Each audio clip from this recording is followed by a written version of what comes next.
coming up, the Mitsubishi Pajero Sport Exceed. Is it the sweet spot for family adventuring, all-terrain driving, little bit of towing, and also getting you and the kids to the school and the shops, which, let's not forget, is going to be, however you cut this up, the bulk of its duty?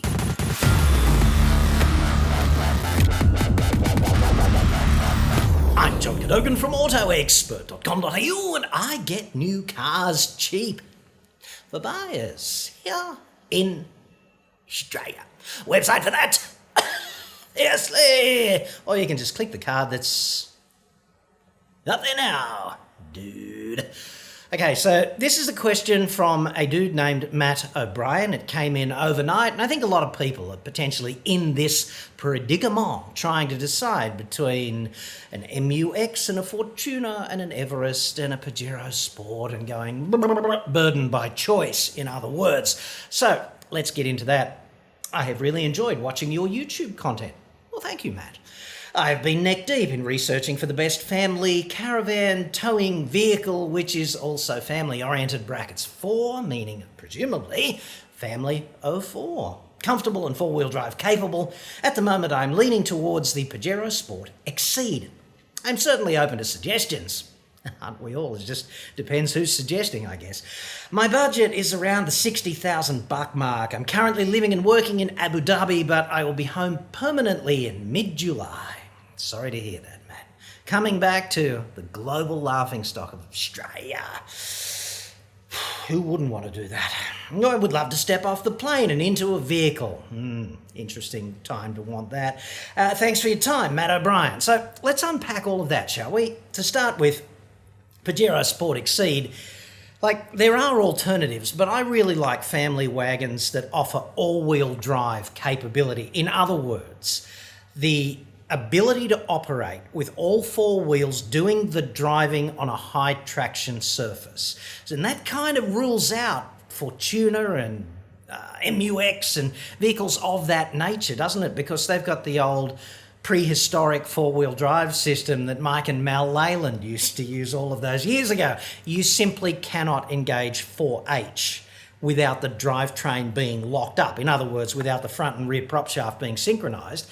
And if you do that on a high traction surface, you risk transmission damage through the phenomenon called wind-up. So I kind of like Everest for this, and I kind of like Pajero Sport for this, because you can operate in 4H on a high traction surface because there's a center differential, right? So that's nice, but when it comes to Everest, I try so hard to like it, but there's two things holding me back, right?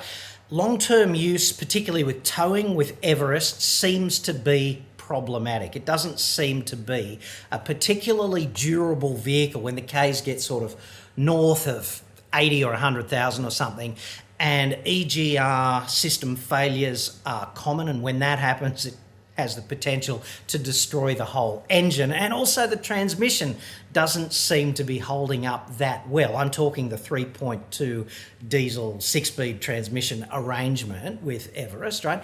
Doesn't seem to be that durable for big K towing kind of applications, right? And if you're going to have the vehicle for several years, then this is a consideration. I guess if you're going to just own it for 3 or 4 years and then go again, well, maybe it's going to be the next owner's problem. So there's that. Whichever though, you're also up against the general Ford customer don't care apparatus, right? They're not that good at customer care, whereas Mitsubishi is a step up from Ford in both of those things. I don't get any durability complaints about Pajero Sport Exceed or any other model, and I don't get too many complaints about Mitsubishi throwing customers under the bus. And I own a Mitsubishi, I own a Triton, which is kind of the Ute version of Pajero Sport with some significant differences like the transmission and the rear suspension, but it's been really good, even though I frankly haven't driven it as much as I otherwise might if we hadn't had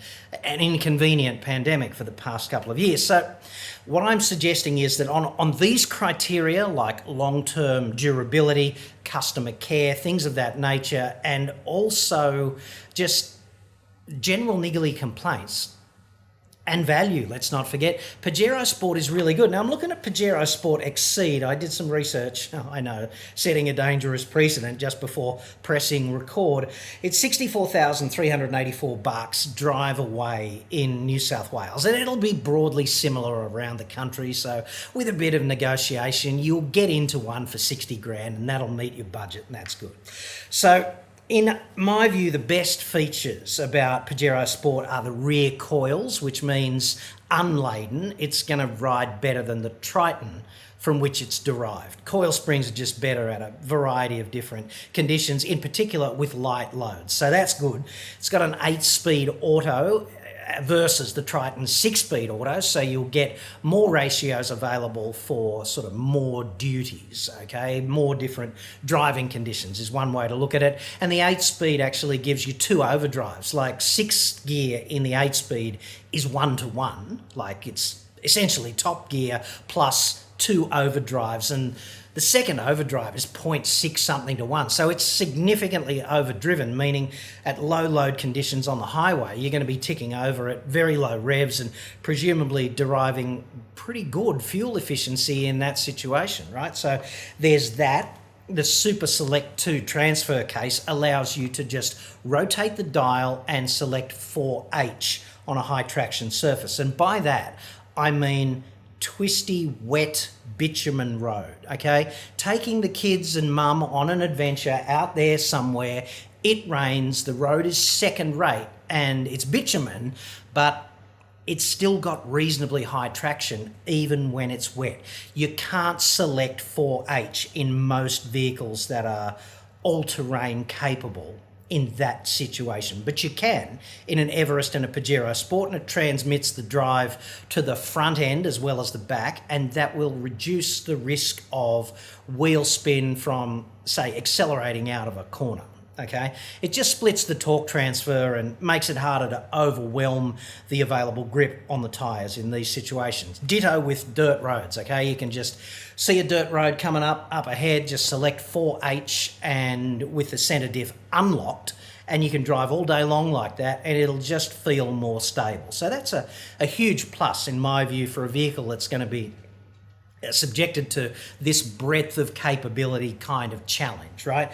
You've also got the support culture, which I talked about, and the warranty and the cap price servicing. So the way that works with Mitsubishi is if you get your car serviced at a Mitsubishi dealer, in addition to the standard 5-year warranty, they'll add another 5 years on top of that, and you'll get the cap price servicing. Just get it serviced at the dealer and on time if you want to take advantage of that. So that's all a plus.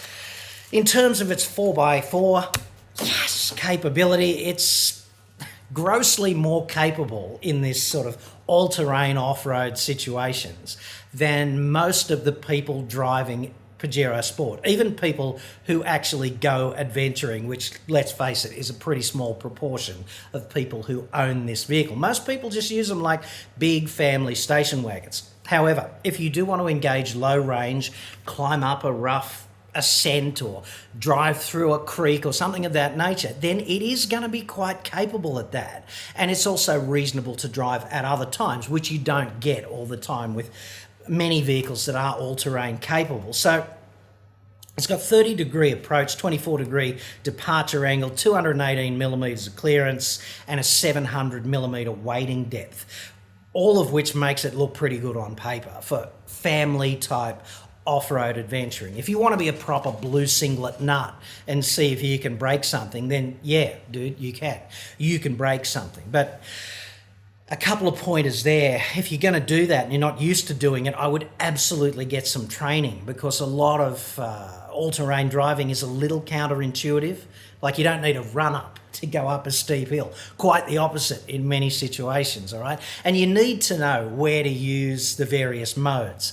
It's got terrain selection modes, but you also need to know in what conditions is low range applicable, and how do I tackle things like creek crossings, and how do I tackle things like steep, rocky, rough ascents and descents, and how do I recover when I'm halfway up a hill. And, you know, these things aren't particularly intuitive. Pro tip, if you fail to climb a big fuck off hill, do not attempt to turn around on the hill. You must reverse down. And you got to do it in gear, in low range reverse, so that you've got control. And this stuff is not intuitive, okay? You've got to get training if you want to do that. Now, the other kinds of things I'd suggest here is that low range in that vehicle is about 2.6 to 1, okay? So to put that in perspective, what it means is that third gear in low range is roughly the same as first gear in high range. So when you select low range, you've got two more ratios effectively that are lower than first gear in high range. And that really does let you walk over rough obstacles, really inch forward. And let's not forget it's automatic and you've got a torque converter. So you've got the benefit of that slip as well between the crankshaft and the transmission. So you really can inch forward when you need to. And that is so important if you don't want to break something. So yeah, for off-road ability, that vehicle will go places most families would just never dream of going.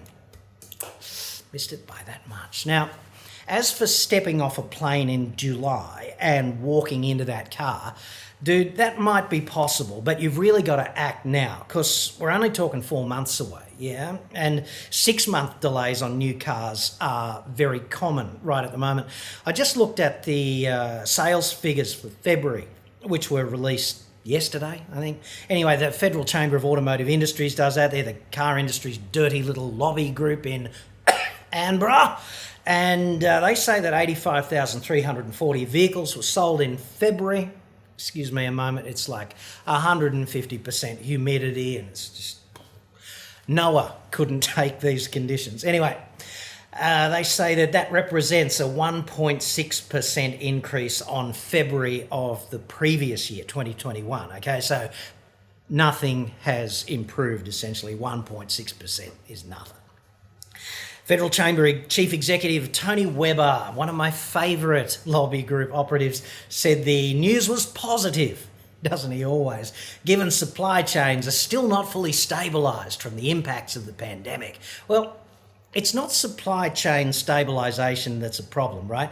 It's the car industry globally acting like card-carrying cocks to chip manufacturers and chip manufacturers seeing an alternative to make more money selling better chips elsewhere to businesses that don't try to screw them over so hard. That's why new cars aren't as available, because the chip manufacturers are busy making chips that make them more money elsewhere, and they have not yet ramped up their manufacturing capability. And bean-counting car maker assholes have allowed their businesses to be vulnerable to disruptions of this nature. So this is the car industry shooting itself in the cock again. In my view, it's got nothing to do with the pandemic, although the pandemic has probably amped up these commercial conditions to some extent, okay? Mr. Webber goes on and says, global supply chains for microprocessor units are still some distance from full recovery. So we are pleased to see this small increase on 2021 figures. It's the same, dude. If you get 50% in an exam, your performance is shit. And if you get 51.6% a year later, your performance is still shit. This is that, okay? This is how the car industry is rolling. They say the consumer demand for new cars in Australia remains strong and manufacturers are continuing to work hard to get cars into the hands of motorists. That's not strictly speaking true either. The car industry's just sitting there and copping it on the chin like a boxer on the ropes who's totally defensive, right? They can't do anything. They're just sitting there and waiting and just spewing bullshit, which is what they do. So anyway, just getting back to these inquiries here, I want to talk to you quickly about towing with this vehicle, because there is this towing scenario, okay? And you got to be conservative about this and realistic. And I've crunched the numbers, right? The curb weight of a Pajero Sport Exceed is 2,125 kilos. The gross vehicle mass is 2,775. The gross combination mass is 5,565, and the payload, therefore, which is what you get when you get the GVM and you take away the curb weight, the payload is 665. Now, if you want to make notes on this, just go back, jot down the numbers. You can confirm the calculations for yourself. but it rolls like this, okay? The tow capacity is 3,100 kilos and the download limit on the tow ball is 310, which is 10% of the tow capacity. So if you tow 3.1 tonnes with this vehicle, which I do not suggest you do because the van is going to be grossly heavier than the vehicle, vans and trailers and all those pig trailer configuration things that we like to tow in Australia and overseas as well, they're intrinsically unstable in yaw, which is rotation like this, which you have to do to go around a bend, and also in pitch, which is what happens when you accelerate and brake, okay? Intrinsically unstable, despite having multiple axle groups in the centre. They've got all these overhangs, so they're easy to disturb. Not so much in roll, which is like this, because the wheels are outboard, right? But pitch and yaw, they're prone to instability in those planes of rotation, right? So if they get disturbed, it's hard to get them back. And the thing keeping them from being disturbed is the inertia of the vehicle. So if the mass of the towed thing, like the trailer, is significantly greater than the mass of the vehicle, the inertia of the trailer is bigger than the inertia of the vehicle, and it's easier for the inertia of the trailer to overcome the resistive capability of the inertia of the vehicle. And intrinsically, I would not tow anything heavier than 2 to 2.5 tonnes with vehicles of this nature, despite the fact that arsehole manufacturers put the capability on paper significantly higher than they should, in my engineering estimation. You know, if you want to be conservative and safe and you max out the tow capacity, you are a muppet.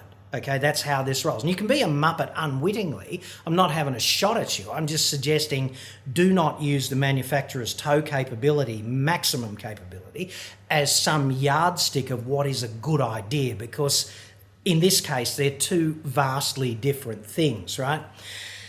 So if you do max out the tow capacity and you put 310 kilos on the ball, the download, you've only got 340 kilos of remaining payload for the family and all the stuff, okay? That means accessories, luggage, personal items, all of that stuff. You've only got 340 kilograms before you max out the gross combination mass. You can crunch the numbers yourself based on the ones that I just told you, or you can look it up for yourself. That 340 actually drops to about 300 when you fit the tow bar, because the tow bar is an accessory and it probably weighs about 40 kgs, okay? So you want to fit 4 people and their stuff into 300 kilos, it's not doable. Okay, so I investigated what a reasonable limit for towing might be if you've got a family of 4 and you want to hook up a Pajero Sport. And I'd suggest that it's ethically reprehensible that hardly anyone else does this. Certainly the people selling caravans and things of that nature and the people selling vehicles never do this kind of assessment because it makes their vehicles look less capable, right? But let's just say you've got a couple of adults with personal items, total mass of 200 kilos for 2 adults and their stuff in the vehicle, all right? Then you've got 2 kids with personal items for 120 kilos. So I've used 100 kilos per adult, including their stuff, and 60 kilos per kid, because they might be big strapping teenagers, including their stuff. That's conservative, all right? Now, you are going to blow 320 kilos there just with people and their stuff. You're going to have to fit the tow bar, that's 40 kilos, and you're going to fit some accessories, right? If you're going to go adventuring, you're going to carry stuff and you're probably going to fit, I don't know, a roof rack and an awning and maybe a bull bar and a winch, whatever. But I've said, let's keep the accessories budget down to 100 kilos, okay?